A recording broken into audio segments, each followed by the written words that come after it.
জাকারিয়া রাহমাতুল্লাহ আলাইহি বয়ান করতেছিলেন।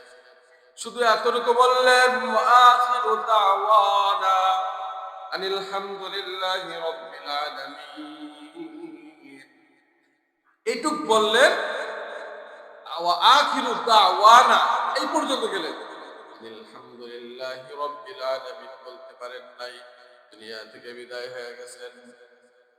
এরপরে একজন বুজুর্গ তিনাদের বাড়িতে মেহমান আসলেন।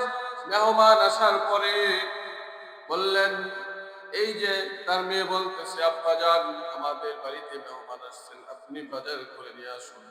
বাবা বাজারে গেলেন, বাজারে যাওয়ার পরে সদাই করে আনলেন। মেয়েদেরকে বলতেছেন, তোমরা কুটা বাটা করো। কি করো? কুটা বাটা করো। মেয়েদেরকে কাজ কর্মে লাগায় দিলেন। লাগায় দেওয়ার পরে কোনো সময় নামাজ মসজিদে ছাড়া নামাজ পড়েন নাই, কিন্তু ওই দিন মসজিদে গেলেন না। যেই নামাজ খান বিছাইলেন ঘরের মধ্যে, বিছায়া এরকম ভাবে দাঁড়াইলেন, আল্লাহু আকবার বলে দাঁড়াইলেন। দাঁড়ানোর পরে তিনি যখন রুকুতে গেলেন, সুবহান রাব্বিয়াল আযীম করতেছিলেন। এরপরে যখন সিজদায় গেলেন, সিজদায় যাওয়ার পরে সুবহান রাব্বিয়াল আ'লা, সুবহান রাব্বিয়াল আ'লা এভাবে বলতে বলতে দুনিয়া থেকে সে বিদায় হয়ে গেলেন।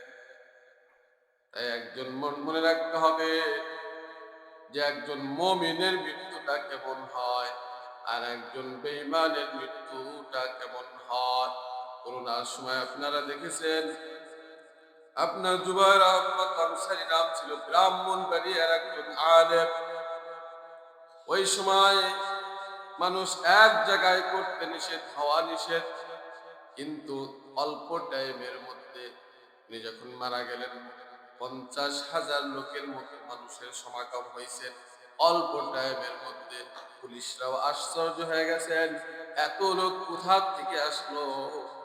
অথচ আমার মনে হয় আল্লাহ পাক তাকে কবুল করেছেন, মনে হয় ফেরেশতা রূপে মানুষ পাঠায় দিছে, মনে হয় দিছে না। এত অল্প সময়ের মধ্যে এত লোক কোথা থেকে আসলো। এই জন্য আল্লাহ পাক রব্বুল আলামিন কুরআনের মধ্যে বলেছেন, ইয়া আইয়াতুহান নাফসুল মুতমাইন্না ইরজিই ইলা রাব্বিকি রাদিয়াতাম মারদিয়া ফাদখুলি ফি ইবাদি ওয়াদখুলি জান্নাতি। আল্লাহ পাক কোরআনে এইভাবে সুন্দরভাবে বুঝাইছেন